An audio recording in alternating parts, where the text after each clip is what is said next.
Welcome to the Dojo Talk Podcast. Please remove them shoes before entry. The master is here, and you still have not taken off your shoes.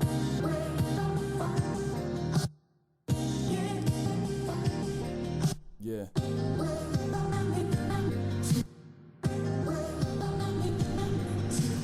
Living every day to define man's mission. Look into the sky for divine transmission. Deaf man's vision makes the blind man listen. Eyes on the prize, this is blind ambition. Thank you. Blind ambition. Welcome to another episode of the Dojo Talk Podcast. We're on episode 14, and I'm your host, Serial Sensei. And I'm back again with my co-host, the Antaku. What's going on, man? Not much, So, everybody, grab some absinthe, throw it up, and kiss some random blonde girl. It's Tanya Evinger Fight Week. That's my opening. Is she headlining? She's headlining Invicta. Oh yeah, she got the. 22. She's getting her rematch after Mike England screwed her because Mike England's the worst referee in MMA. Right. Maybe even worse than what's her face. The tall woman whose name escapes me. Kim something, right? Oh yeah. Winslow. Kim Winslow. Yeah. The lost Winslow family member. Oh yeah. I guess we start off the show giving them a good shout out. Yeah, definitely give that card a look. That should be an interesting fight. I'm pretty sure this rematch will not go the same as the first fight did. No disrespect to the other lady whose name it's Kaya. Yes, that young woman. But we'll probably go a little deeper into that card later in the show. But for now, I guess we'll just run down UFC London. Not a whole lot going on, and there were some bright moments. A really good KO, which I guess we get to just talk about right off the bat. So our main event was Jimmy Manuwa, I'm not sure how they pronounce it, versus Corey Anderson. If I remember correctly, is the KO punch the only punch Manuwa threw that landed? Not really. He landed. He had a nice jab in the fight. But it's the only one of consequence, I guess. Yeah. This fight, I mean, Corey started off kind of doing what I figured he would do. Kind of just play the outside a little bit. Because, that's not a guy you want to rush in against because you'll get knocked out, which I guess ended up happening anyway. But he played the outside, kind of tried to keep Manuwa back up against the fence. But I can't remember what led to the KO punch. Did he throw something first and get countered, or did he just... I remember him having his back up against the fence. He was circling, I think. And yeah, he was moving out towards his right, and Manuwa, I guess, made a read because he was already moving into position to where he was cutting him off and and getting in position to throw the hook. And it landed, right on the side. Right to the temple. Yeah. Lights out. Almost instantly. Yeah, and there was the way he fell, just his whole body just shut off. The off switch instantly hit, and he just no follow up ground and pound, no need to do anything else. Just one punch, and you're kind of out of here. Yeah, it literally was a one hitter quitter. Literally was. I guess for the 205 division, I'm glad they. I guess he's the new face on the block, kind of, sort of, even though he's already fought two of the top 3, or I don't know if Gus is still ranked that high, but 3 or 4. Yeah, I feel like though it's kind of a weird position though, because he beats Corey, he's already lost to Gus, he's already lost to Rumble, and those unfortunately were not really competitive fights. Not even a little bit. So, but you got to think with a win. I don't know. I guess with a win like this, maybe they try to throw him up there again, or maybe I don't want to say feed him, but maybe should he go through a guy like Glover or even Shogun, who's still top 5 dead or alive at light heavyweight right now? Should they? Any move they make is gonna be, not happy. Like, it's not gonna satisfy us. Like at this point, if DC wins, because I'm picking Rumble, despite the fact that I hate Rumble's guts. I'm gonna just put that out there. If DC wins, like, there are still avenues to go. Like, the Glover fight hasn't happened. There's a Gus rematch because their first fight was, this barn burner, and arguably Gus won in a lot of people's eyes. Or you can give him Manuwa. Like, but if you do, if Rumble wins and he knocks out Cormier, like, none of the people in contention are even remotely interesting fights, I guess. Like, would you pick Manuwa against Rumble? Not at all. I don't. And I like Manuwa. Like, I was really big on him before he came in the UFC just because I knew that. Hell, maybe Manuwa gets it just because I think he was the only one to make out the first round with Rumble. Out of the three. Like, Glover, Gustafsson, and him. Do you think... It's kind of hard to tell. You think he's gotten better since Rumble? I mean, the thing is that fight kind of went... I mean, it did go out the first round, but I feel like I didn't really see enough to say he got better. I will say he has become a better striker from when he was fighting what's the homie's name? Like Jan Blachowicz and Ryan Jimmo. Like, I feel like he pressured a little better than he used to. He cut off the ring a little better, but are those things that are going to help him beat Rumble and Gustafsson and Cormier and John Jones? Probably not. Yeah. Like, I'm not seeing it. Like, one of the things I thought about going into this fight was that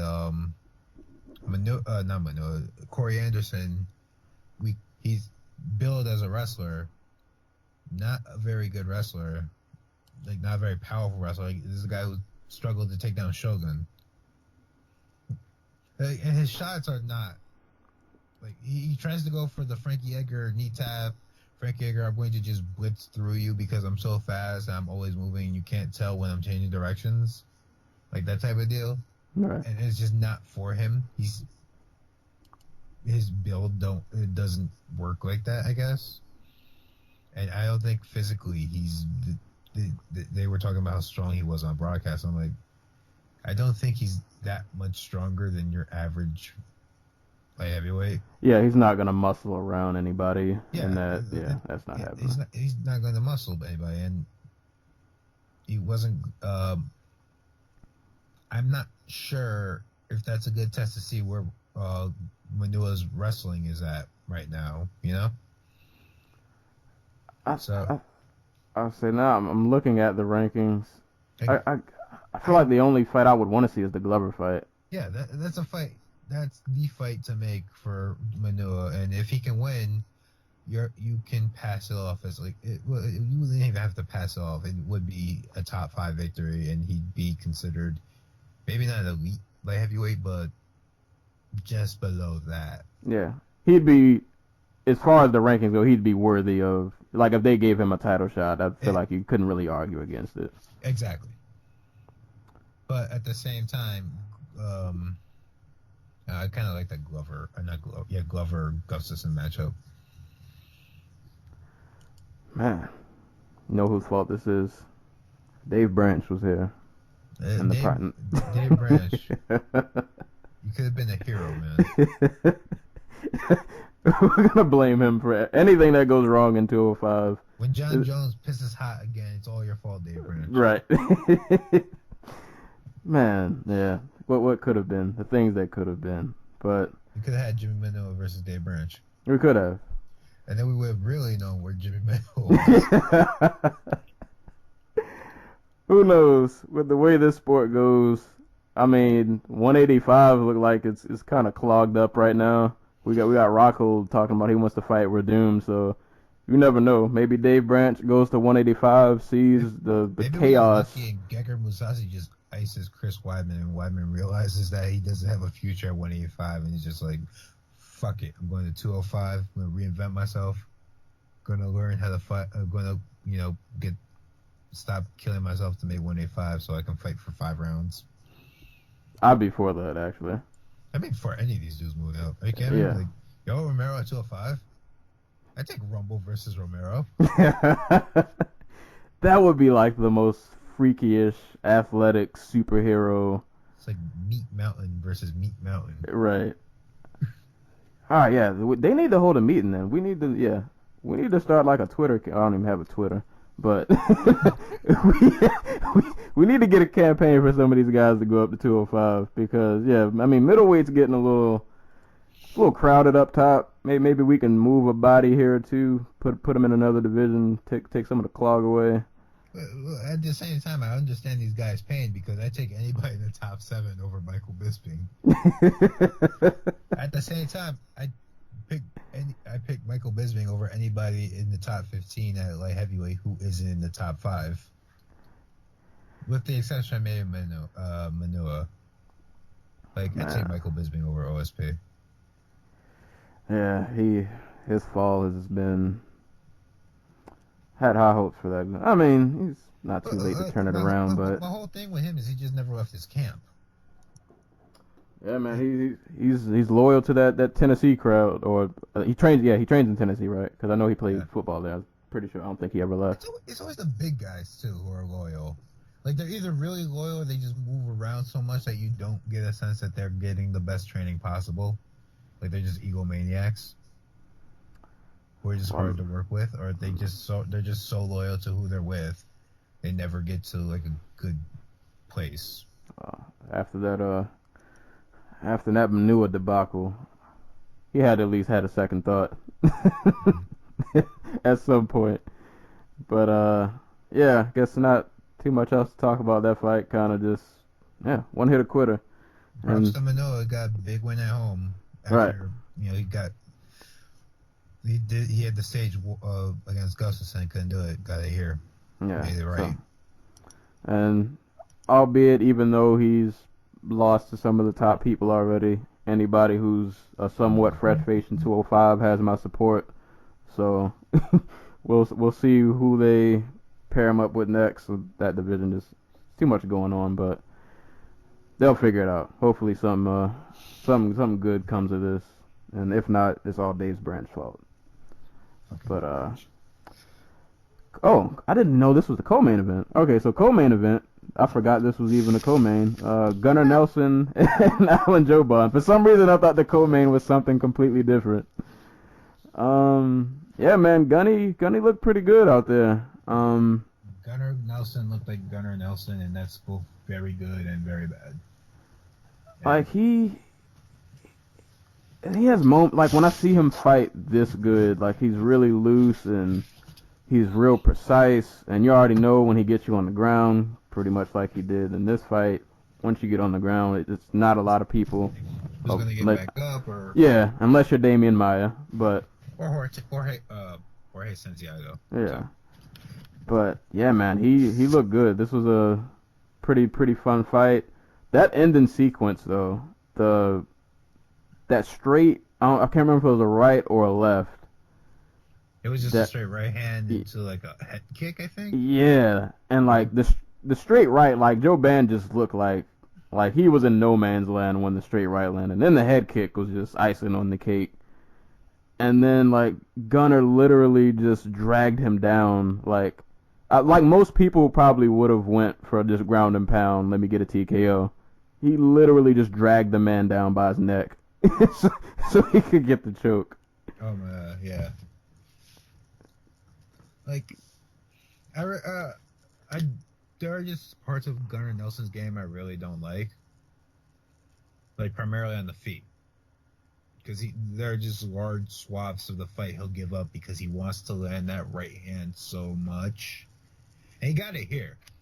Mind you, this came like 10, 15 seconds after Joe Ban landed an exchange that sent like Gunnar all the way across the cage. Like, he was on his back foot and getting hit. But the thing is, if in a high-level fight, I don't expect Gunnar Nelson to win a decision. In like a competitive fight, I always expect the other guy to win it. because I don't think Gunnar Nelson adapts in fights so much as he'll find a moment of weakness and exploit it because he's very dynamic and very explosive, and he can land that right hand, and he can, grab on your head and sneak in that guillotine and everything. Right. But who does he get next? When was his last fight? Before this? Yeah. It was. I don't know why it feels like it's been a while. I know it hasn't been too long, but he fought in May last year. Okay. He was supposed to fight on the North Ireland card that ended up being was the Hall Masasi rematch. Yeah. But literally while he was like the media day, where his media day workout, while they were promoting the fight, he was on the mat, and you can go on that the North Ireland cards media day workout thing on YouTube or Facebook or wherever, and you can literally see the moment where his ankle breaks. Wow. Yeah. that's unfortunate. Yeah, not a good time. Yeah, yeah. So that's why he only fought once last year. So Nah. I hope I don't see growth in Gunnar Nelson, mostly because he's part of that Coach Kavanaugh bullshit model about not preparing for certain opponents, only working on things that make you like a true martial artist. Yeah, and they mentioned that too. Like he's not, he is not even under the philosophy of like I even want a belt. Like he's just more I want to just kind of show what I can do. It's that Uriah Hall bullshit. And as someone, and I love Uriah Hall, even if he does call fans worse than terrorists. But at the same, you're not helping yourself. At a certain point, that stops winning fights, and it shows when Gunnar Nelson takes a step up against somebody in the top 10 or top 15, like Ryan Story and Damian Maia. He doesn't just lose; he is blown out. I'm looking at this. The people are ranked ahead of him. I'm like, who realistically could I see him beating? I can see him beating Magny.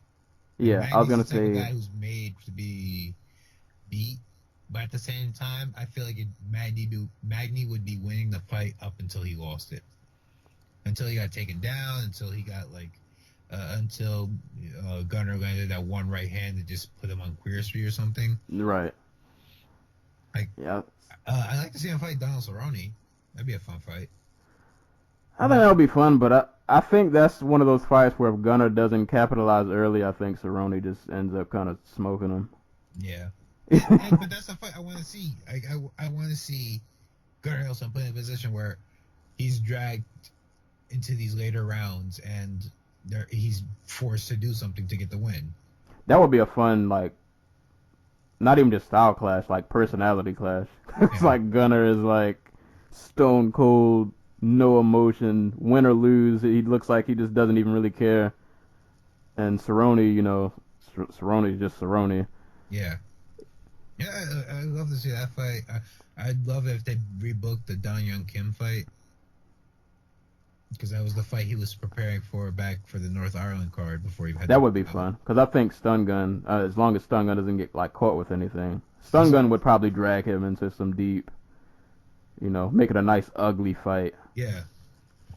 And those are fights I want to see for Nelson because he's one of the few dudes under 30, but in the top 15 at welterweight, but he's 28 years old.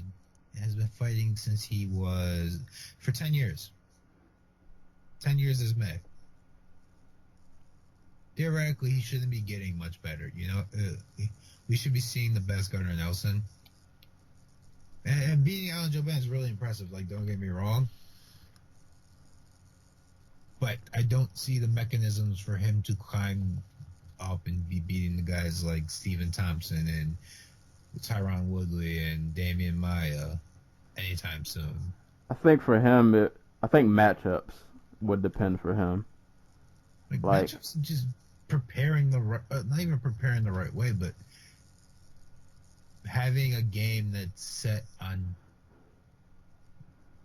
not just surprising people, but figuring people out and winning rounds. Yeah, because he's not really high. And even in this fight, like, even though he won, yeah, I don't remember, like, his output wasn't, He, and, yeah, and you don't have to be a high output guy. Machida was not a high output guy, but he had things in his game that helped him to win rounds and to make. He dictated when the big moments in the fight happened.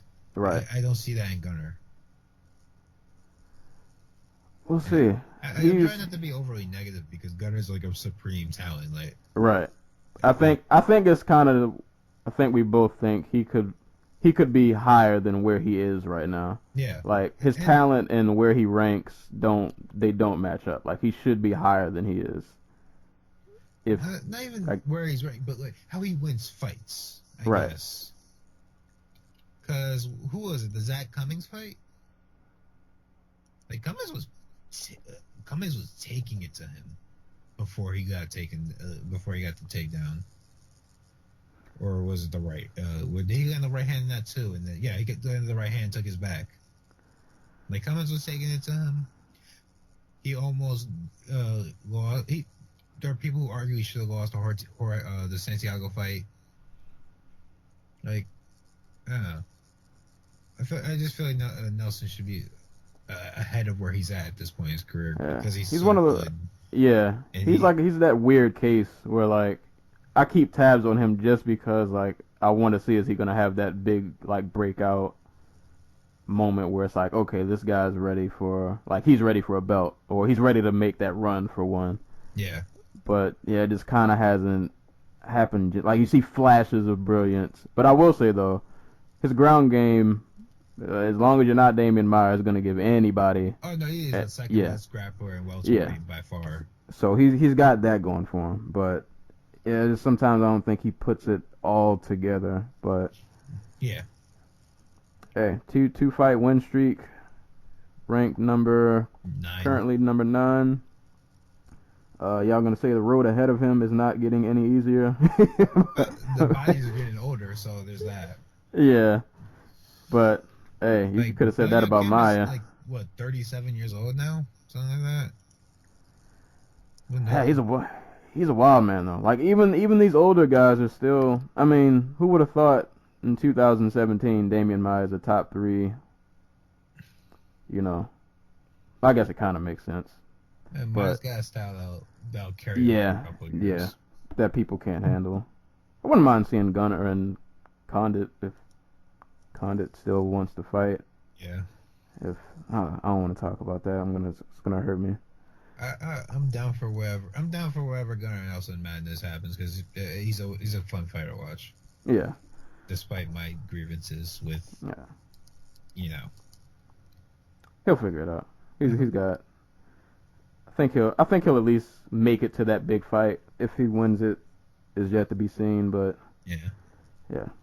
We'll see. We'll keep tabs on him, and still shout outs to Joe Bond too. Still always a fun fight, no matter what he's involved in. Gatekeeper to the top 15. Just Joe Band's underrated. He's part of that welterweight clique of just violent dudes. Right, like throw him in when you need a fun fight. Fun fight when you need to test a prospect. You just need someone to get the shit be out of them. Like Joe Band's your man. And he derailed the Mike Perry hype train. Oh yeah, I'm all for that. Forgot that happened. Yeah, he shut that down. All for that. I guess on to our next scrap. It was a really fun fight. Ending for me personally was a little bittersweet. Retirement fight for Brad Pickett going up against Marlon Vera. I thought Pickett looked good, man. Like he did. Pickett looked really good. Like if you would have saw the first, I guess you could say 2 rounds of this fight, like there's no way you would have thought that going into the third he would have ended up losing. Like it wasn't like a super wild fight, but he still was landing really good shots. He was picking his shots really good.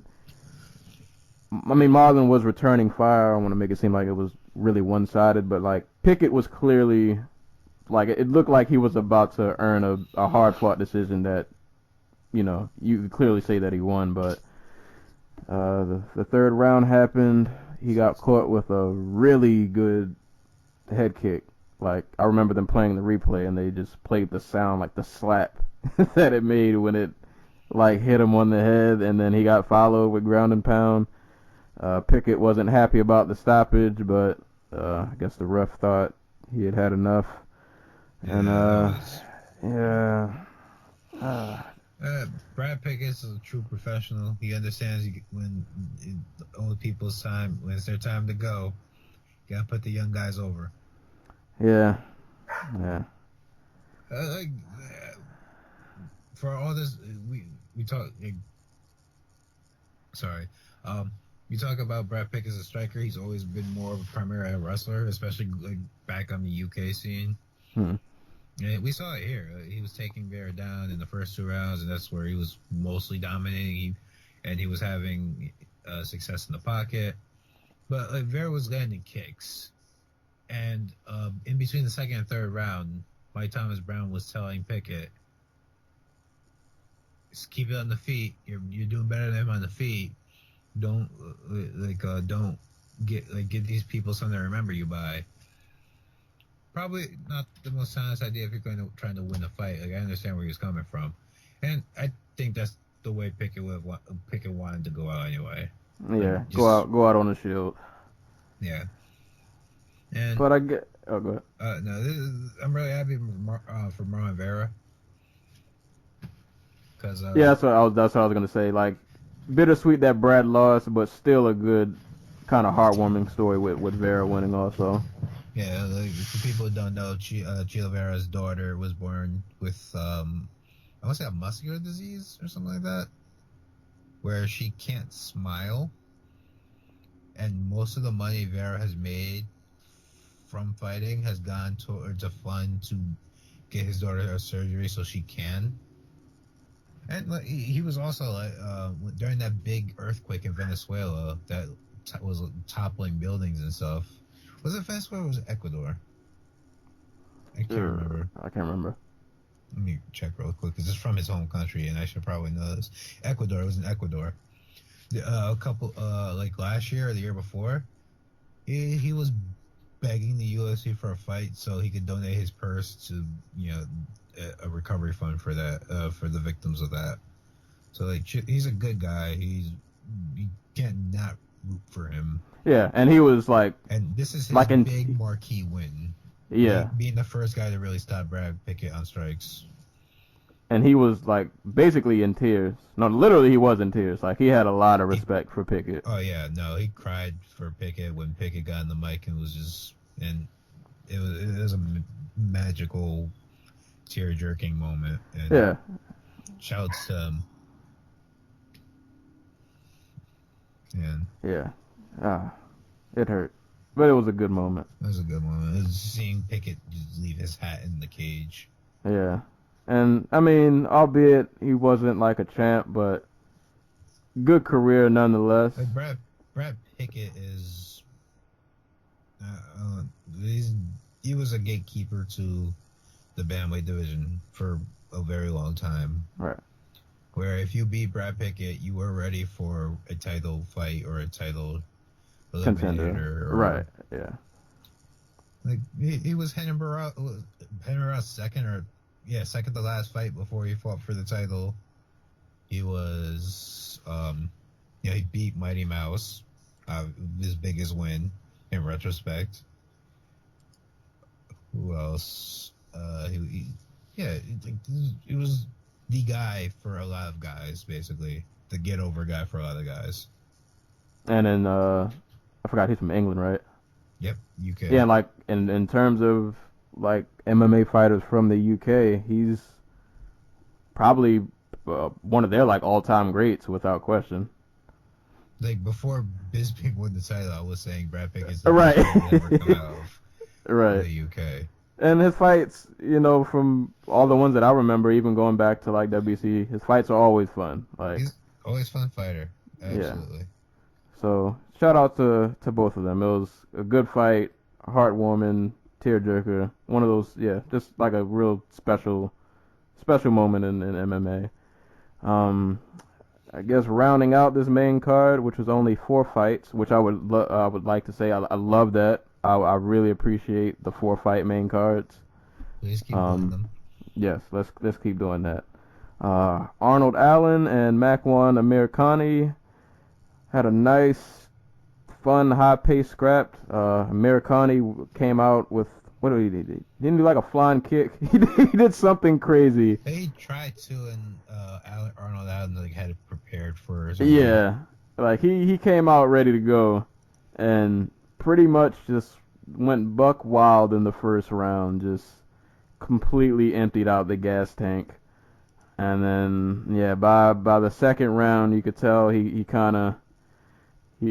probably had thoughts that he should have saved some of that energy, and Allen got his game going. And yeah, man, he put a lot of pressure on Amirkhani. It seemed like Khani couldn't get much off, or if he got anything off, Allen was ready with return fire. And I mean, it went to a split decision, but yeah, I remember watching, thinking Allen won. Like he definitely took the last 2 rounds. Like I don't think it was even a question. Like I think Arnold Allen's like the next evolution of just like Brad Pickett, where he's really solid everywhere. Yeah, but not great at. But yeah. that athleticism, and that real I want to say fallback, or he doesn't have a real strength. Allen's actually an MMA nativist, from my understanding, like Rory McDonald. Mm-hmm. But I don't think he's at the point where can rely on his striking, or like he switch up and just go straight to his wrestling. His strongest position is top position, basically, and that's something you're not going to get a lot as someone who's not a domineering wrestler. But he looked really good wrestling with Amirkhani here. Like really, really good. And Amirkhani is like one of the best wrestlers in the featherweight division. Yeah, and I don't say he handled. Oh, I guess you could make the argument. But like he took the fight out of Amirkhani just by hanging in there and fighting back and being technically sound. Because right. Amirkhani is a sprint grappler. And they just...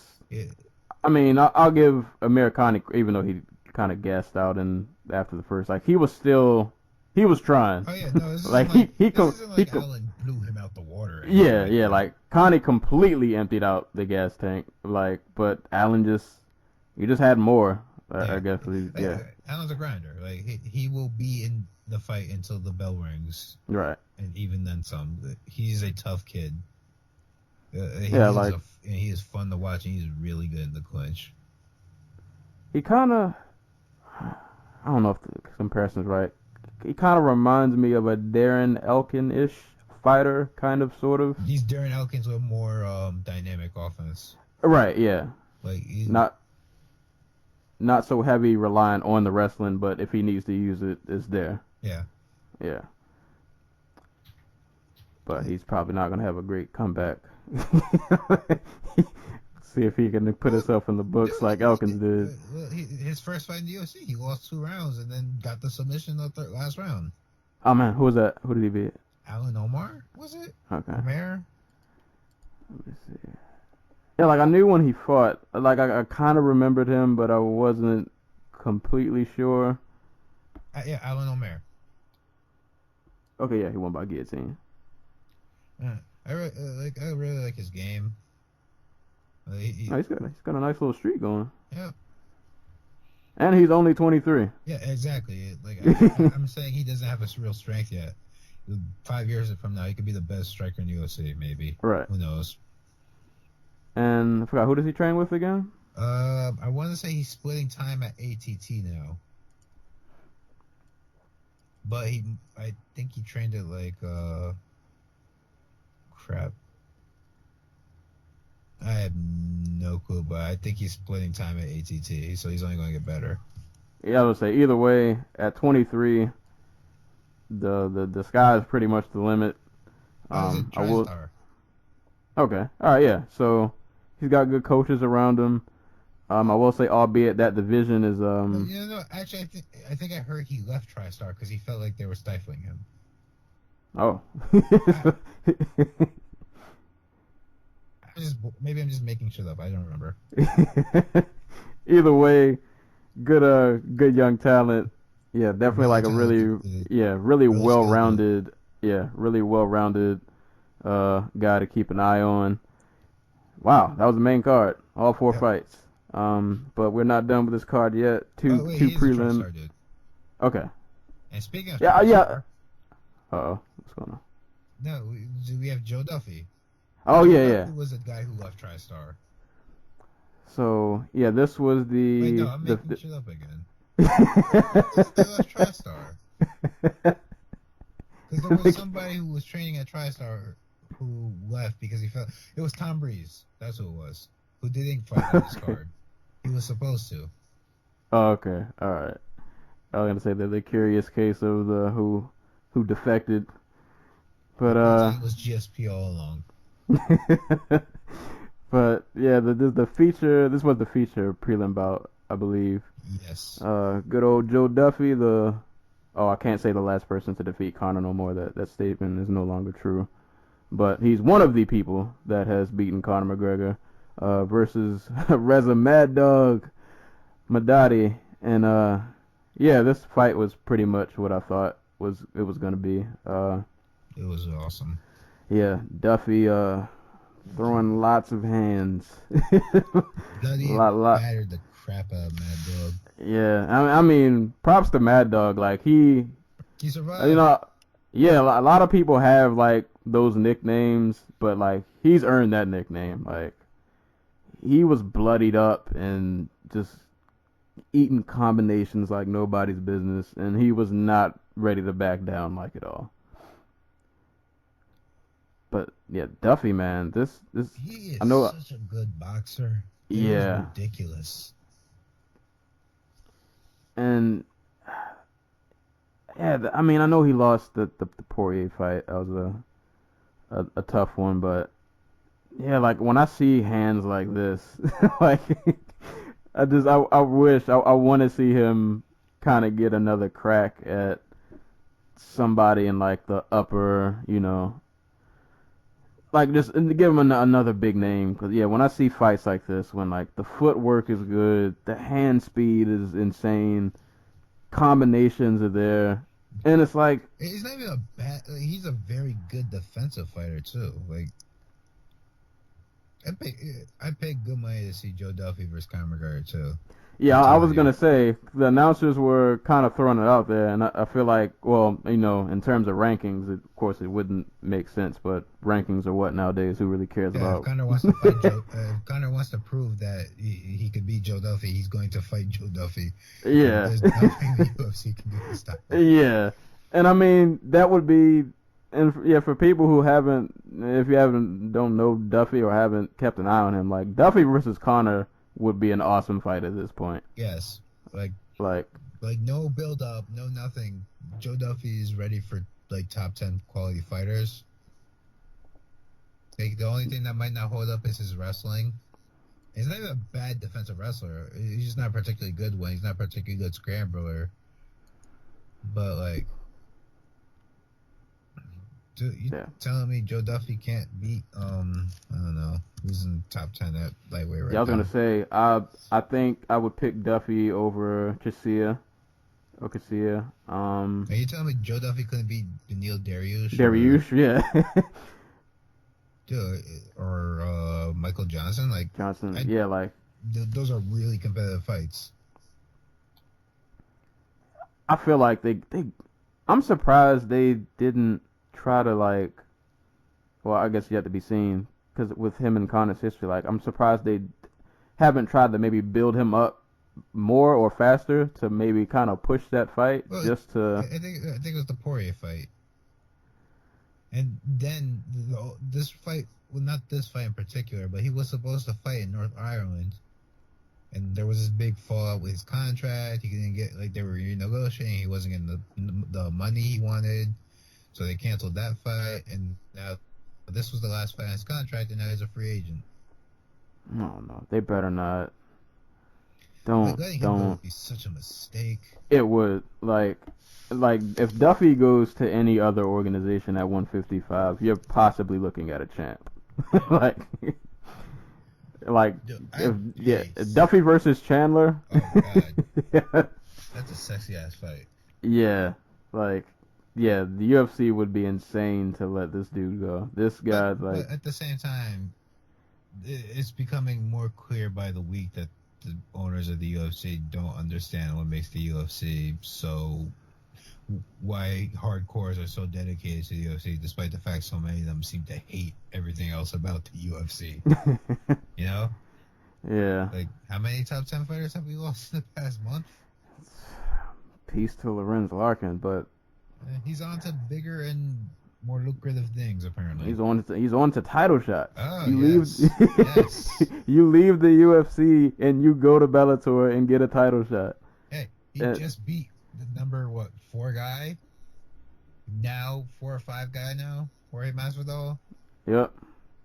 And now he's gonna go to Bellator to fight Douglas Lima, which is probably gonna be amazing. Yeah, that's a fight. Yeah, that's must see. That's a striker's wet dream. And then the winner of that gets to fight Rory McDonald or Paul Daley, and that's oh my God. Yeah. Yeah. So yeah, the UFC, man, don't let Duffy go. But I mean, if you do let Duffy go, it's still some good fights out there, and I won't complain about any of them. I mean, but yeah, but like UFC, you're only helping your competition here. Let's go. Right. Yeah. You're gonna make Bellator's division catch up with you. Yeah. But yeah, Duffy, man, Duffy's that dude. Definitely keep a good eye on him. Keeping on the theme of strikers. Okay. All right, go ahead, segue this one, and I'll. Yeah, I was gonna say the last fight we'll talk about from this card. I'm pretty sure it's a KO everybody has seen. Mark, is it Diakese? Yeah, Diakese. Yeah. Diakese and I'm gonna butcher this guy's name. Timu Pakalin. Yes. And Sure. Yeah.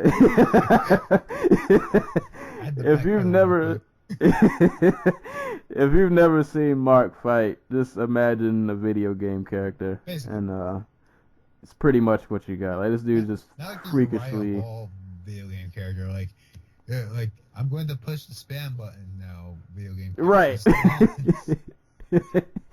Like, yeah, he's like a button masher character, but the things that he does are just amazing. And then when they land, so he started this flurry with like some crazy kicks, and he did this like spinning back kick that turned into some other kick that I can't really describe, but it was awesome. If you saw it, if you didn't, you should watch the replay.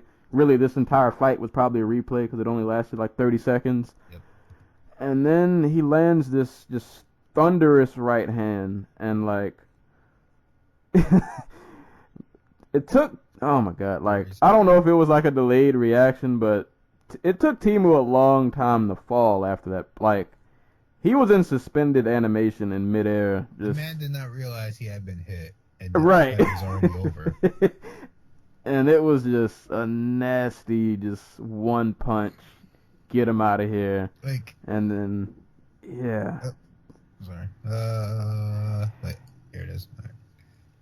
Yeah. And then he proceeds to do his like mini capoeira dance. I don't know if that's capoeira really, but just break dancing.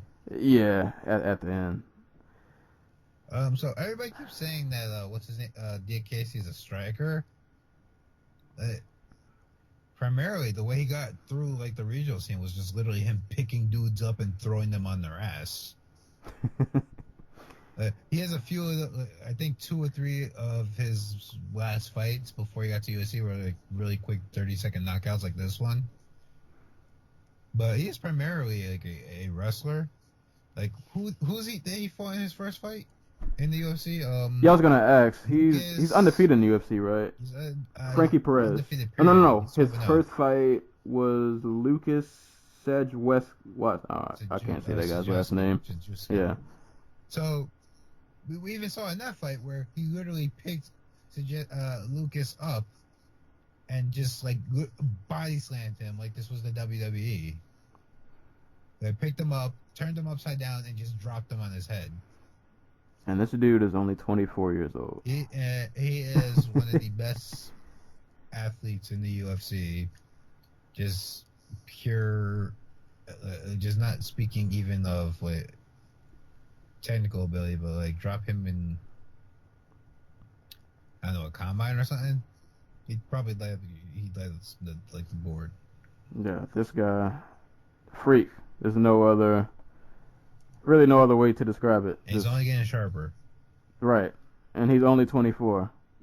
Like, that's scary. Like, we're gonna be hearing about him again. I'm pretty sure pretty soon. Yeah. Like, yeah. Be on the look. Man, lightweight is out of control. Dude, lightweight's the hardest division in MMA to be a successful fighter. There's a reason the title has only been defended like 3 times, at most. It's because this division is so diverse and so deep, and it's part of the reason why I for the blog I don't do a lot of lightweight prospects, because there's just so many of them. Like, how many dudes are there in the UFC like lightweight division right now who are like 2-1 or 2-0 or 3-0 or 3-1 or something like that, who aren't getting like the attention Diakese is, but are equally as just right. And you got him, and then you got dudes like Tamor out there, exactly. You know, putting on Muay Thai clinics. Then you have Venata. Then you have guys like God, what was the one? Gregor Gillespie, who is primarily being overlooked right now because he's kind of just like I don't want to say a boring wrestler dude, but who is primarily just based in wrestling right now. Like Stevie Ray is still out there. He's 4-1. Yeah, if I'm Lightweight's not lightweight's just not the division to try and make your name in, man. Yeah, I was gonna say, if I'm a fighter and I can either cut weight and get to 45, or maybe I'm big enough to compete at welterweight, yeah, I'm skipping 155 because this is no.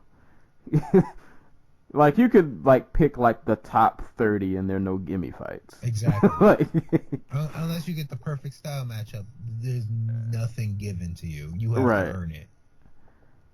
Which is why, not to go on a tangent, like, I used to be a Frankie Edgar hater, but in retrospect, when I look back at his career, like, you have to respect dudes like him, dudes like Ben Henderson. Well, I love Ben Henderson, but, like, to make it to the top of lightweight and even defend your title like once or twice is a serious accomplishment. Yeah. Man. And just think of all the dudes who aren't in the lightweight division, like who aren't fighting in Bellator 1 or Ryzen right now. Man, yeah. Even if, that's just the UFC's, like, lightweight. Hey, Michael Chandler's still out there. You got Chandler, Patricky, Bendo. Freaking, what's his name? Gaethje's still out there. Gaethje's, somewhere. Freaking, what's the guy's name? Edward Fola Yang. Oh yeah, from one. He just knocked the crap out of Aoki. Man, yeah. Lightweight, no matter where you go, no matter what continent you fight on, no matter what country you go to, it's gonna be hard. Yeah, it's not safe. It's not safe at all. But I guess that was pretty much all we'll cover from that card. It's got a few other topics to discuss. So I guess briefly, got to give a big shout out to, I didn't say big shout out, but shout out to Andre Harrison and World Series of Fighting. They had a card that was last weekend, right? Yep. I think. Yep, they had a card last weekend. They had 3 title fights. I think I only caught 2 of them. Same. One of them was on, but I kind of wasn't watching it. But shout outs to Andre Harrison, who he's undefeated, right? He is 16-0, and yep. If this was the UFC of like 7 years ago, freaking Joe Silva would be tearing his hair out about not being able to sign this guy. Yeah, man. He comes over to World Series of Fighting. I think he had one fight before he fought Palmer. I think. Dude, I don't think this was his first World Series of Fighting fight. I think he fought once before. I will check. Yes, he fought Yeah. some dude named Bruce Boyington. Yeah. in I thought he had some- one fight. And Remind you, then he goes. like, Go- oh God, what was the guy's name? It was the president of Titan FC went on to a radio show to big up Andre Harrison like last year and offered Bubba Jenkins $50,000 to come and fight him because they could not find people to fight Andre Harrison. And the only he was doing all this to try and promote him because people like Andre Harrison is a tough sell because he let's face it, he doesn't finish fights at the highest levels. Like he fought, he has how many decision wins? I'll say I don't have his record up in front of me. I'll say, and even I guess just to briefly describe the fight, it wasn't the most exciting fight. He fought very, I won't say cautious. I would probably say patient is a better word. Palmer is a really, really good wrestler at a Team Alpha Male for people who don't know. So it's not a guy you want to, Like you know, Palmer you don't was want to. a couple of years ago considered the best prospect at featherweight. At 45, like bar none, he was considered the best guy, like out of the UFC. And Harrison came in really patient. He picked his shots really well. But when he did pick his shots, like he was landing some pretty big hits on Palmer. Like it was clearly who was He knocked better him on the down feet. 3 times. Yeah, like he. Like, Yeah, when he chose to Harrison, explode. I want to say the best comparison to him for him is Gray Maynard. Just like Yeah, I could he see has that. fuck you up power, but he doesn't have finishing capabilities. I just found the stat. He's 11 for 16 when it comes to decisions. But albeit he didn't get a finish, but That was it was a damn impressive pretty win. yeah, and it was kind of one-sided. Like I know. yeah, it was. There was no point at that fight where he was really in any danger or looked like he was hurt or anything. Like he picked his shots, and when he did pick them, like he was rocking Palmer. he was putting Palmer on the canvas, and yeah, after that last bell rung, there was no second thoughts on who won. Yeah. I hope Andre Harrison is like one of those dudes who just ends up going to fight in Russia and gets paid like $100,000 per fight. Because he deserves it. The UFC's not gonna sign him, but he deserves it. Yeah, he definitely does. And okay, I probably got my countries mixed up. That- KSU is not Russia. That's Poland, right? I'm sorry? What is KSW, that promotion? KSW's Poland. Okay. Because I read something about them that... I remember we mentioned about like how big their crowds are. Oh yeah, no. Yeah, they're like they're looking for, I think, another stadium now. Yeah. So, They're doing yeah. the London card and they're gonna have 50,000 people in there or something like that. Hey, man. It's worth noting that Mamed Khalidov, the KSW middleweight champion, is sponsored by like Mercedes-Benz of wherever the hell the capital of Poland is. That's crazy. Like, yeah, this dude's a star, like a legit star in his home country. So, like, there's money to be made being a regional star somewhere. Yeah. So, because I would say, yeah, I mean, and World Series of Fighting for Andre, man, it's not. They're gonna have to bring in some people. It's not a whole lot to. Who did Lance Palmer beat while he was there? He fought Almeida, Alejandro Almeida, and Chris Hordecki, and Rick Glenn, who's now in the UFC, Yep. and Georgia Kaikanian, who's now in Bellator. There's not there for him. Yeah, comes over, takes over. We'll see what they do with him. But yeah, whoever comes in to try to take that belt, good luck to you. Yeah. Yeah, good luck to you. But one more shout out on that card worth mentioning. The heavyweight title fight, Blagoy Ivanov, and Sean Jordan, who I still don't know how he found his way to a title shot in WSOF, but that's neither here nor there. Dude, he knocked out the Gooch, Ashley Gooch.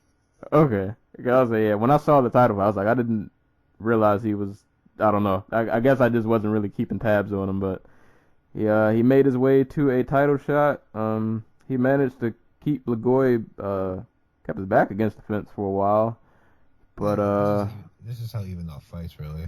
yeah, and then they had a few exchanges, and in those exchanges, it was pretty clear to me that Blagoy's hand speed was a lot faster.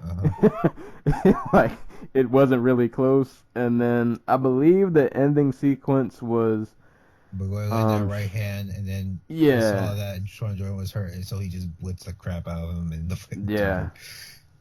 Dude, Yeah, like, pretty much. Blagoy Ivanov still possibly the best story in combat sports right now. In that this man has a hole in his chest from when he got stabbed in the heart, and they were not sure he was going to live again, and then they were not sure if he was going to walk again, and now he's a WSOF freaking heavyweight champion. So Yeah. after fighting his way to the finals of the Bellator heavyweight tournament, it was the finals that he won, and then he lost in his title opportunity. I thought he lost before he got there. I might be wrong though. He lost in the finals. Okay. And then he beat Smilian Rama, Derek Mayman, Josh Copeland, and Sean Jordan. And the man deserves all the praise in the world for being just tough as shit. Yeah. And didn't he not to mention though, this is an undersized heavyweight. Like, he's like, yeah, I was gonna say, when they said he weighed 50. Yeah. I can't remember the exact weight, but like when you look at him and Jordan next to each other, like they almost look like two different weight classes. Yeah, like Blagoy's 251, but he's also like 5'10", 5'11". Right. Sean Jordan's like 6 feet, 264. Man. And he's, like I said, fast with the hands. Great with clinch fighting and takedowns. Yeah. Tough dude. Like, yeah, just. Like, yeah, he has to be. Like, friggin' get this man the medal. It is weird that he's not talked about in the same way guys like Minakov are. Like, I know he got knocked out by Volkov, and not knocked out, choked out, but in a not competitive fight. Or what was he? Was he the one who was rocked by like the small little? No, I think he got head kicked. Yeah, I think he did get head kicked. By Volkov, right? Yeah. But Ivanov would be a dude who adds a lot to any heavyweight division he's in. Yeah. And it sucks that he's stuck in the money pit that is. Yeah, I was gonna say, much like Andre Harrison. I mean, you're scraping for contenders to kind of. Yeah. It's a Andre tough Harrison spot is to. like AJ McKee, except AJ McKee is not. I don't think he's as crazy as AJ McKee is. They're in the same division, right? I forgot. Are they in the same division? Who, McKee and Harrison? Is it Harrison or is they different? McKee Jr. and Harrison, yeah. Yeah, McKee Jr. I was talking about.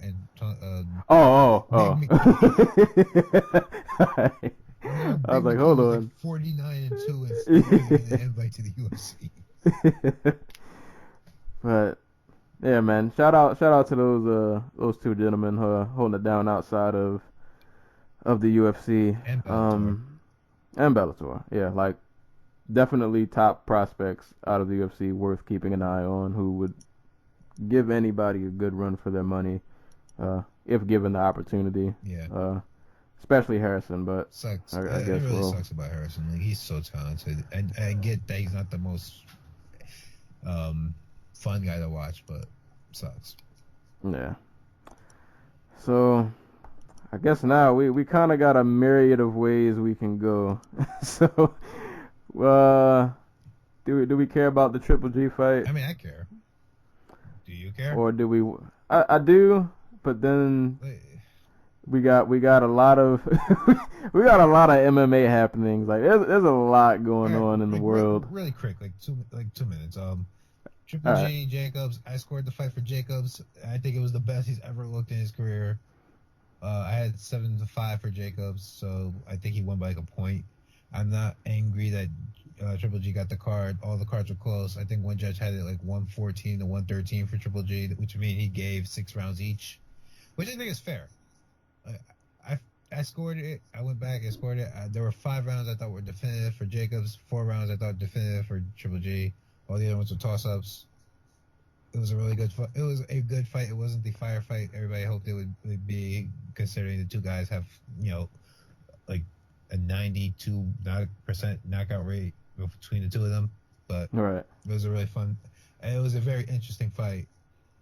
I don't think it tells us a lot about what Canelo Triple G would look like, because Canelo is a slow-footed pocket fighter, and Jacobs is a out fighter who is fast as shit. But yeah, that was a solid fight. Also sucks about Chocolatito. I thought he won the fight, but it's starting to look like 115 is too big for him. That's all I got. My 2 cents, I'll throw in a disclaimer. All right, so the first time I watched the Triple G fight, I had something else up too. Like, there were a lot of fights on that night. Yeah. So, I think I had my split screen business going on while I had the Triple G fight on one screen and another fight on another screen. So, I was like kind of half watching it. And the first time I was half watching it, I think I gave it, I thought they were going to give it to Daniel. Yeah. But I wasn't surprised that Triple G won. And then I rewatched it this morning, but the stream that or the link that I found only had the first 10 rounds. Go figure. That's so weird. So, like, the beginning, it seemed like in the first half of the fight, I thought Triple G was kind of edging him out. He was pushing the pace a lot more. But around, like, rounds, like, 5 or 6, to me, it seemed like Jacob started stealing rounds. And then he started getting a little more hot. And, yeah, like, he was letting the hands go a lot more. He ate some shots from Triple G, and even with the knockdown, which I didn't really think was a knockdown, I thought it was more if he was kind of in an awkward, like, position against the ropes, and he kind of, well, maybe it was a knockdown, I don't know. I thought it was more of an awkward position but it could have been a flash knockdown, who knows. But even with that, like, there were never any points where I thought Jacobs was like, oh, he's really about to be finished. Like, he was in the fight, and I thought towards the latter half he was taking it to Triple. I'm not gonna say he was taking it, but he was making it a fight, and he was stealing later rounds. Albeit I didn't see the fight in its entirety, so I wouldn't be mad at a rematch. It was really close. I saw some people screaming robbery, which I hate when people throw that term around, because I don't think this fight doesn't. You can't use the term robbery when a fight is like this close. Yeah. So yeah, people, if you screaming robbery, like you gotta shut that off, man. Just don't throw that word around like that. But yeah, I'm not like super knowledgeable on boxing, but this was definitely a good tactical fight. Mm-hmm. And yeah, if they threw a rematch, I would watch. Like, this fight was good enough that if they threw a rematch, I'm all for it. But at the same time, I do kind of want to see Triple G and Canelo. But Yeah. if we gotta do this rematch first before we get to that, I'm not mad. I'm not mad.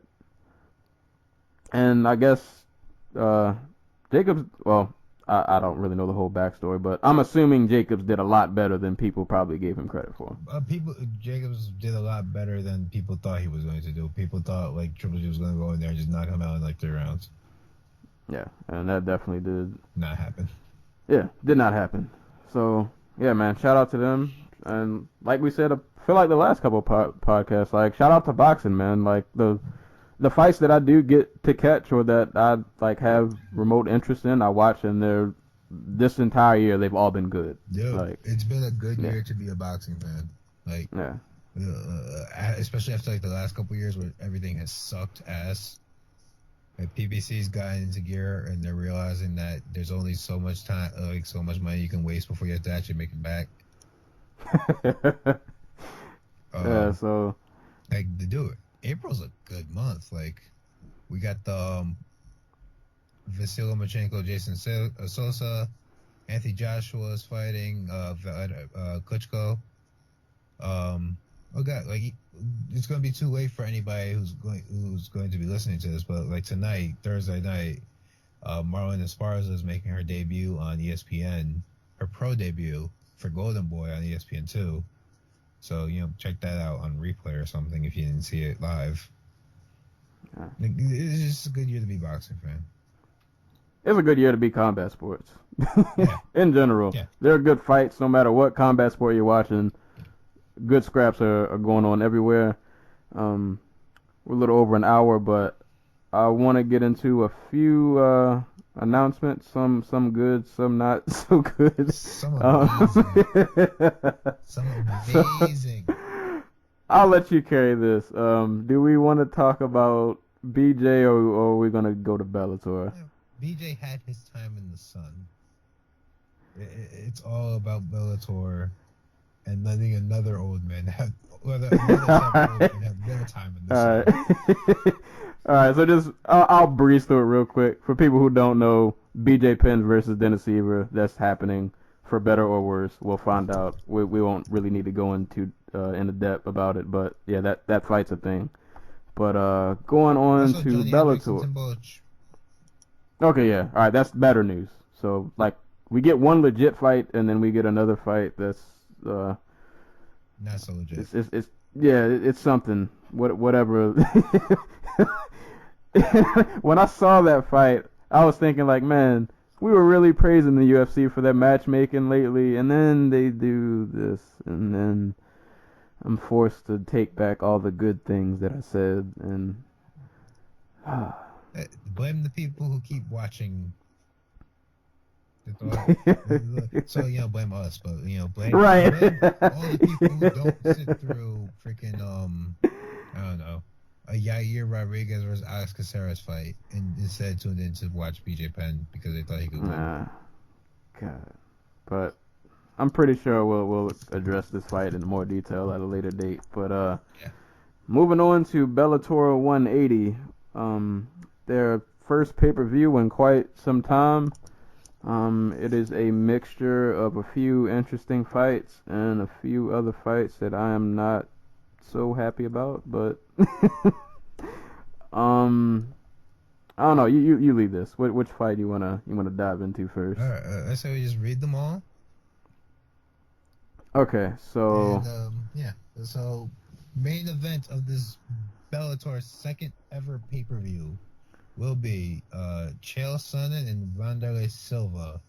The grudge match that started with Tough Brazil. Or is it Tough? Was it Tough USA or Tough Brazil? I thought it was Brazil. Yeah, it was I could Tough be Brazil wrong though. with that wonderful, amazing fake fight. when you post. When you saw, because I don't watch Tough at all. Like I think the last season of Tough I even paid attention to remotely was what was GSP's Tough? I watched a little bit. I watched the fights for the season with the strawweight title, but that's it. But yeah, I'd never seen that gif before when like was that Vanderlei threw the punch, right? Vanderlei threw the slap. Yeah, so he throws like this. It's like this. Yeah, it was like this overhand wrestling like WWE slap. He whined the shit up out of that. Like Chael ducks under the slap and takes him. Oh god, it was.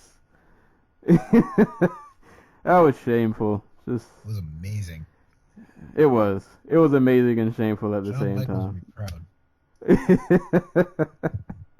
So. Yeah, that fight's a real thing. And then another fight that I was hoping would never happen, but I'm going to have to man up and watch. Fedor Emelianenko and Mitrione has been rescheduled to this pay-per-view. But in good news, in better news, Michael Chandler and Brent Primus. And then the fight that in my mind is my main event for this card, Lorenz Larkin and Douglas Lima. Which is... Yeah, that's just, yeah, that's that's got like fight of the year potential written all over it. Such a good fight. See, there's a Yeah. there's a good Bella Force, Strike Force. Right. Where you There's a good you mixture got of that things. bit of the old, the bit of the freak showy, and the bit of the legit, actual talent, like in their prime, talented dudes who are out here doing their damn thing. Right. I mean, and we're only four. I think these are the only 4 fights announced. So. Just came in. Someone sent this to me. Aaron Pico is going to be making his debut, his pro debut. And for those who don't know, Aaron Pico was a standout high school wrestler who, at the age of 16, was invited to go and drop out of high school and go train with the Olympic team in Colorado Springs, and was not a front runner. I think he medaled in cadets, the Cadet Olympics or the Junior Olympics, and but he was a finalist in the U.S. team trials for the freestyle at the 2016 Olympics. Ended up losing to Frank Molinaro of Penn State. Mind you, this guy didn't wrestle in college. So basically, this guy spent age 16 to age 20 training at Colorado Springs to be an Olympian. And he ended up beating Jordan Oliver and Dylan Ness en route to the finals for the U.S. team trials. Point being, he is a prodigy wrestler. I was gonna say, man, Bellator has been snatching up the the amateur wrestlers. Yeah, like Ed Yeah, Growth, Logan Stabler, I think, signed with them. What's the other dude's name? Oh, freaking Tyrell Fortune, obviously, who has a win over like 3-time NCAA champion Nick. I'm not even gonna bother pronounce his last name because it's some type of German, Poland type thing. But Pico is the real deal athletically. Apparently, he dropped Josh Thompson in training. The man is, a top 1% athlete entering MMA, and he's going to be a beast. And if Bellator can hang on to him, he's going to be a cornerstone for what they can build moving forward. We'll see. We need more guys like him getting on main cards and maybe less of the freak shows. But hey, the freak shows draw. Dude, they draw on people. I get it. They will always draw because this is. I've always said this, combat sports is more spectacle than sport, and we all have to kind of live with that. Yeah, I would say as much as I might even complain about the freak shows, I watch every single last one of them. So I guess I can't complain too much. The best fight in 2016 was a freak show fight. Rest in peace, Kibble Slice. Oh God. Yeah, man. Yeah. But yeah, I mean, I'm pretty sure when they round out that card, whenever they finalize it, that's probably definitely going to be something worth keeping an eye on. I really want to know, because last time the Bellator did this, they did for Bellator 120. They had a really good prelim card because they aired the prelim card on Spike. I got it pulled up in front of me right here. Czech Congo versus Eric Smith. I think Eric Smith was like a late replacement, or this was like Czech Congo's premiere on Spike or Bellator. They had Marcin Hell versus Nate Jolly, Fabricio Guerrero versus Shamalayev, and Goiti Yamauchi versus Mike Richmond. Hey, that's a solid prelim card for Bellator, and now they have a deeper roster now. So I'm really curious who they're going to put on that undercard. Like, there was rumor going around that they were looking at Ryan Bader versus Phil Davis too for the main card, but I guess that's not going to happen. Yeah, I was gonna say, I feel like with these 4 fights, I mean, they might throw one more in the main card, but yeah, this card's probably pretty set. Like, yeah, I don't think they're. I think they're gonna put like a contender fight or something like that. Maybe not another title fight, because that's like they have 2 fights, and that could potentially eat up like 50 minutes of the card. Right.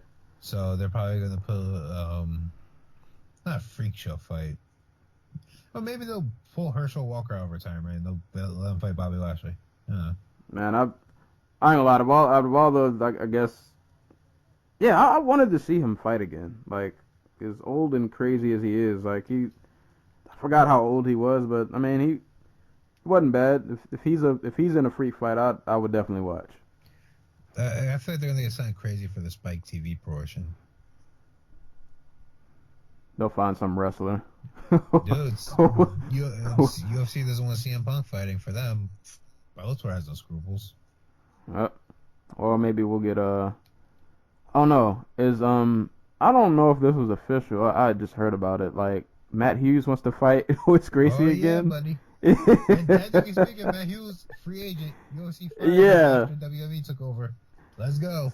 Let's go. Yeah. we can throw that on there and we'll round out the main card or throw that as the feature prelim. Yeah. I mean, at this point, why not? Just people got to make their money, bro. Yep. I think it's kind of important to put this into perspective why Bellator is going back to pay-per-view. Because their first one, I think, did 100,000 buys, but it's also like $25 or something like that. I think. Yeah. Hello? Yeah, I'm sorry. So Bellator wants your just to name like guys who could potentially draw from. Bellator wants the Chris Weidmans and Luke Rockholds and trying to think of somebody who's not middleweight. And your well, like those type of guys, and I guess your Romero's, like guys who they can put on TV and then pay-per-view and maybe make a buck off of. Maybe they don't sell 1 million buys, but maybe they move 200,000. You feel me? Right. Problem is, Bellator doesn't have the budget for that because Bellator is barely breaking, getting into the black as of last year. Oh man! So even with that Viacom money, well, that's the thing. Like, Viacom could put all the money in the world into it, but they're not gonna put all the money in the world into something that's not generating money. You know what I mean? Yeah. So what do? You go to pay-per-view, and you realize that you're in the first year of WME's full control over the company. The company's making all these weird decisions, like giving guys who haven't fought in 4 years a title shot in a division they never fought for, or putting Artem Lobov in main events, or cutting top 10 talent. And you're looking at the playing field. You're like, okay, the UFC is cutting a lot of talent that we could potentially do something with. How do we make it so when these other guys' contracts are up, these bigger guys, these bigger names who could potentially put, a little bit of oomph into our bank account, our ratings, how do we get them here? You have to go to pay-per-view. You have to get these guys that extra bit of money. I mean, apparently, I feel like it's working. Not sure if it's working yet, but they're slowly Well, I mean, they've been bringing in people slowly. They're snatching some free agents. Up to this point, besides Lorenz Larkin, who I think priced himself out of the UFC, I think the UFC's been perfectly happy like your Ryan Bader's and your Phil Davis's go, because I think they realize that the audience for that is probably the audience for a Phil Davis and a Ryan Bader fight are probably the type of people who are going to tune in anyway. Right. And if the UFC is no longer focused on having all the top talent, or if they really have their heart set on opening up the 205 division, they're not going to bring them back. And that's mostly what the UFC's been letting go, and it's mostly what Bellator's been picking up. You know what I mean? Yeah. And Nikita Krylov's not going to come fight for Bellator. He's going to go fight in Russia, where he can make $500,000 fighting another UFC cast-off. So I think we're starting to see cracks of the UFC losing its grip on top talent.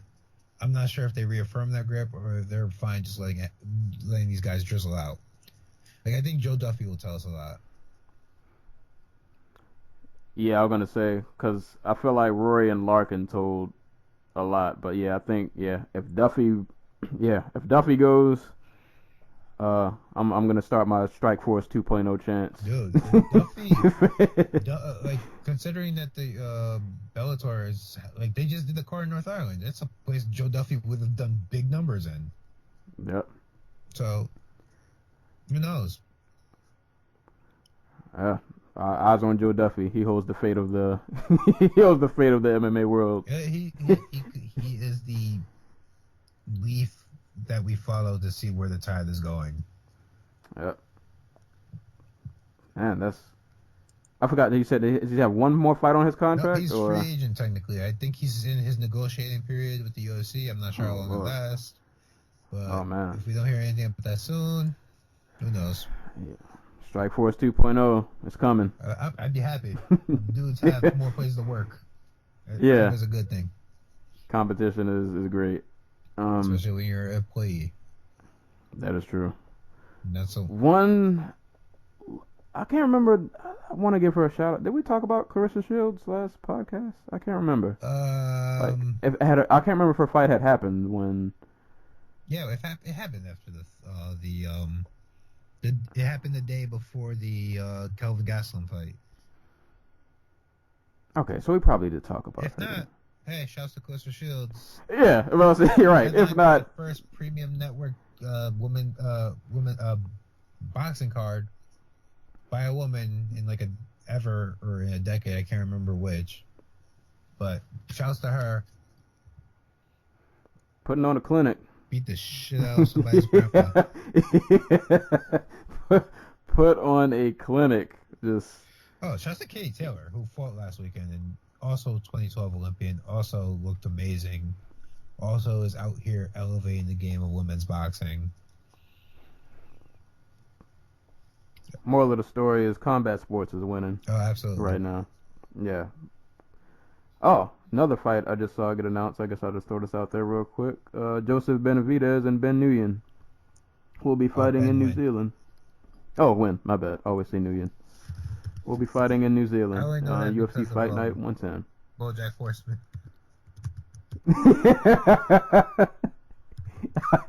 Great show for people if you have not watched BoJack Horseman. That's like one of Netflix's best things they've ever created ever.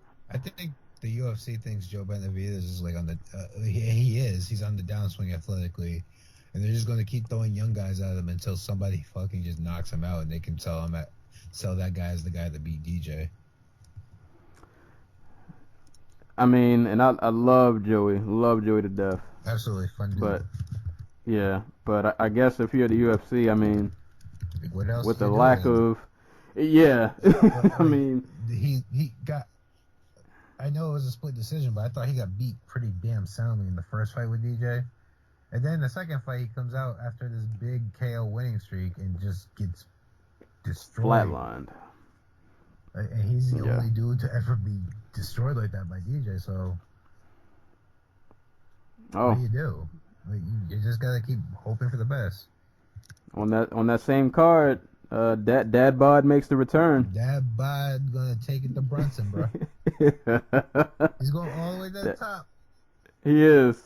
Dad Bod, Dan Kelly taking on Derek Brunson. This card actually looks pretty decent so far. Main event, Derek Lewis and Mark Hunt. That'll be a fun fight. Pretty much guaranteed flatline, probably whoever wins that.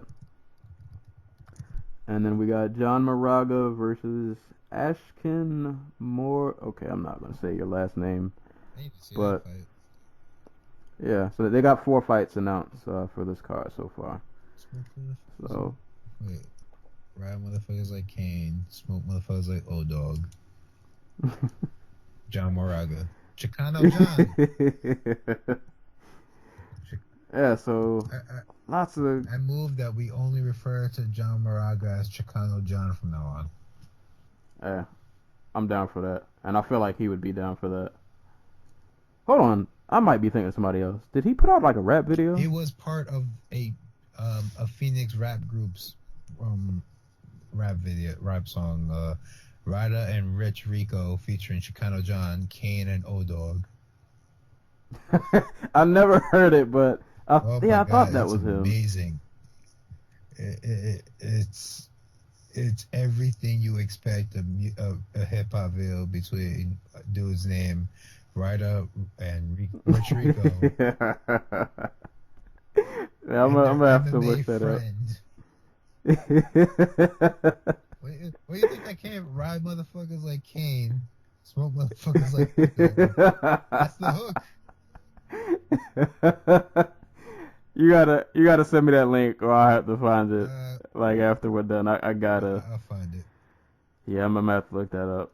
I guess we're coming up on hour 25.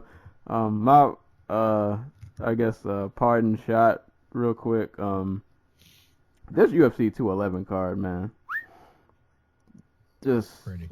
flames all the way through, man. Stipe versus JDS, Young Jacek versus Fight of Andrade, the year. Verdum, right?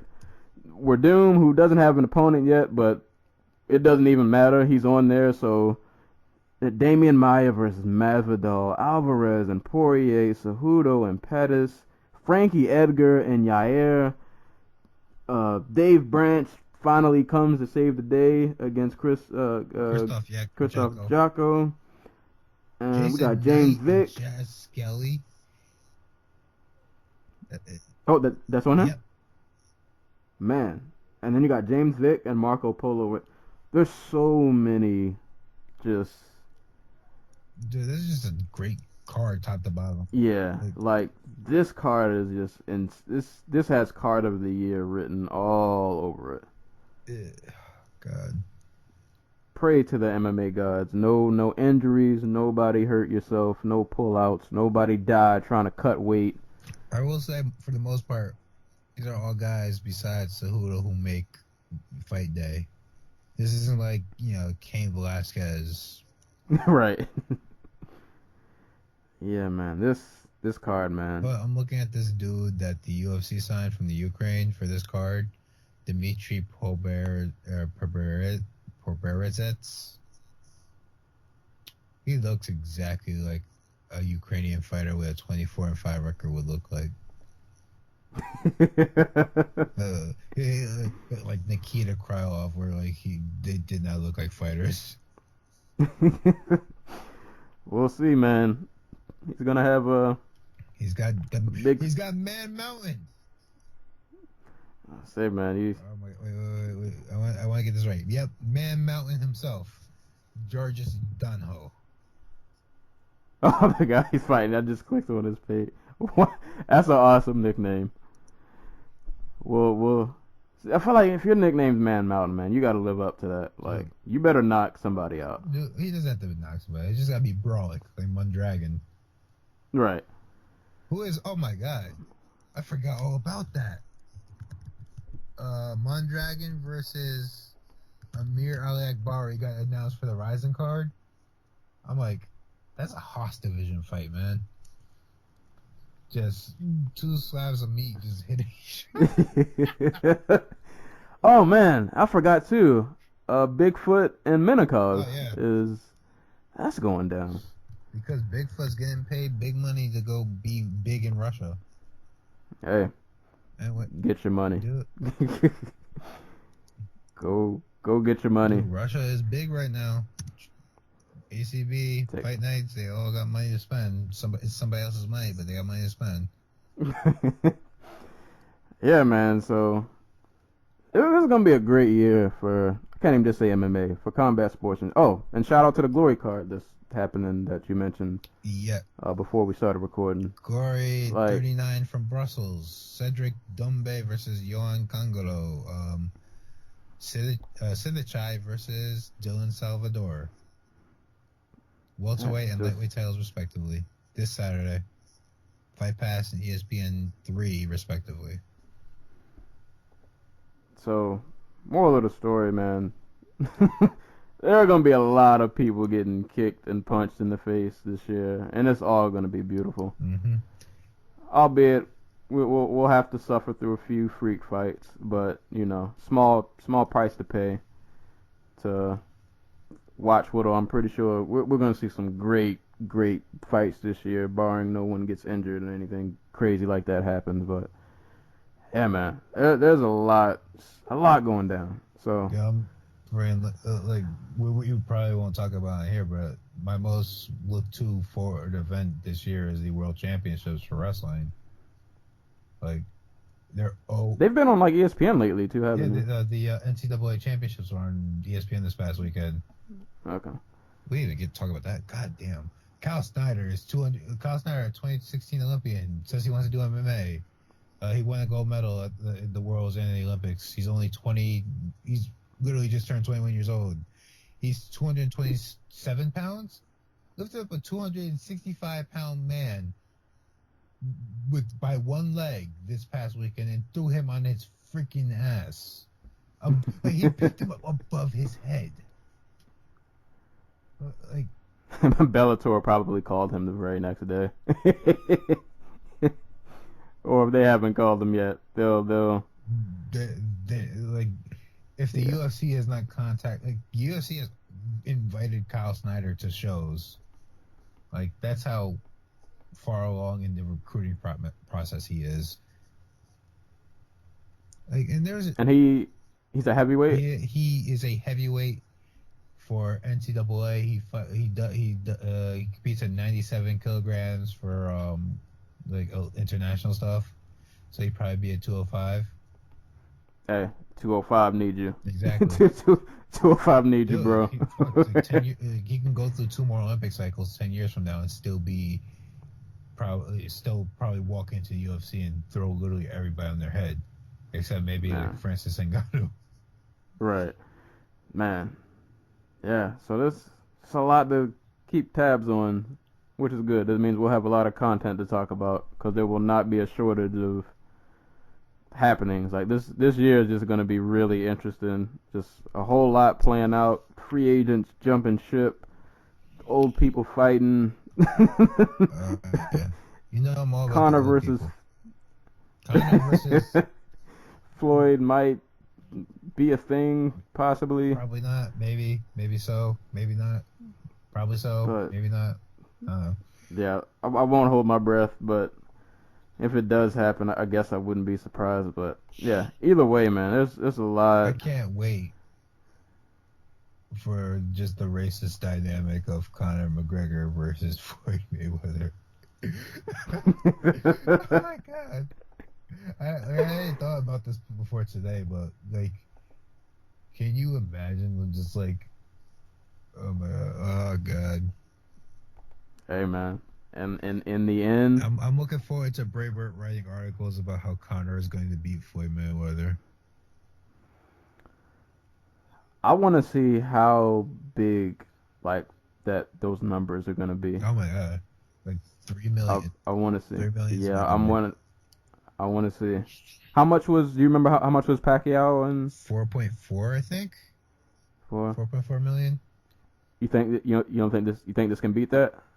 No, like I'm not sure Conor's at that level. Like he's at his best, he brings in more sports fans, but I'm not sure he's that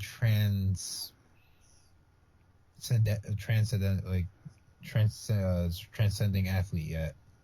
Yeah. In the media landscape. I don't know if he'll beat it, but at the same time, if they beat the Pacquiao Floyd numbers, I wouldn't be surprised. I'll give you that. But yeah, I think though the one thing working against it is as much hype that surrounds it. I think a lot of actually I don't know. It's hard to say because I don't think that like the hype will maybe be fun or interesting, but the actual fight itself I don't see being very interesting at all. But dude, I can't wait till Conor throws like a spinning back kick or something. Right. Yeah. He starts throwing body kicks. I just want it to be just a complete shit show. Like that would make me so much more happier than like a good competitive fight. It's literally just Conor like smack talking Floyd, and Floyd refuses to throw because Floyd doesn't throw it like a lot. And Conor's just like riling up the crowd and turning his back to Floyd and just like screaming and posturing. And he's like doing like Bruce Lee stances in the ring. That is the one thing not to go on a tangent because we're we're definitely over time, but I do want to see like if this fight does happen, like is he gonna do like that wide stance still? Oh my Like is he gonna try like a Yes. He has to. like yeah, I feel like at this point, like even if you're training boxing every day, like dude, you've been doing this stance since you were probably like came out of the womb doing this. It's not gonna change for a Floyd fight. So like it would be interesting just to see like he comes out with this wide stance in a boxing fight. Conor literally has nothing to lose. I would just troll the shit out of everybody, but that's just me. Hey, his purse is gonna be filled. That money. Like I said, the man is a just incredible, insatiable desire to have a 9-figure check inside of his hands. He wasn't going to get it from the UFC. He wasn't going to get it from WME. Maybe he'll get it from Floyd. We'll see. We'll definitely see. It's going to be an interesting summer. Or interesting year just overall. But yeah, I guess that's about it for tonight's show. What's the next card coming up real quick? UFC or just in general? Just to, Or really just in general. Invicta 22 is Saturday, and so is Glory 39. I think there's a boxing card. I can't remember which one. All right, so we got some happenings. ACB 55. Since we were talking about ACB before, going down in Tajikistan this Saturday or Friday. And CFFC, if you're from the East Coast, you might know who they are. They run out of Atlantic City. They're going all the way to San Diego because I think they were bought out by Alliance MMA. So now they're going to San Diego for the first time. So they're this weekend too. So. All right. And it's so LFA 7, which is going down on Friday. So. Good. All right. So yeah, we got still a lot of fights happening outside of the UFC because I think the next UFC card isn't until April 8th. April 8th. So yeah, hopefully if I can catch some of these, I should be able to watch LFA. I'm actually on vacation this week, so I have no excuse not to. Oh no, I'm off another tangent. I'm gonna go see Power Rangers on Friday. So, but hold up, LFA normally starts at like 9, I think. Let's see. LFA. I feel like they normally start at like 9. Yeah. So I might miss a few fights here and there. But as things are scheduled, I'm going to see Power Rangers on Friday, for better or worse. Well, that's another story for another. But I'm gonna try to catch some of these fights, so maybe we could like dedicate a whole show to things that aren't the UFC, because a lot of talent and just fighters out of the UFC that need to be talked about. Other good organizations that put on great fights that don't get the attention. So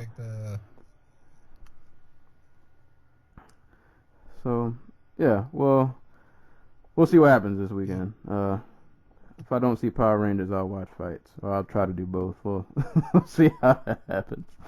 But thank you guys for listening. As always, this will be available on YouTube and SoundCloud.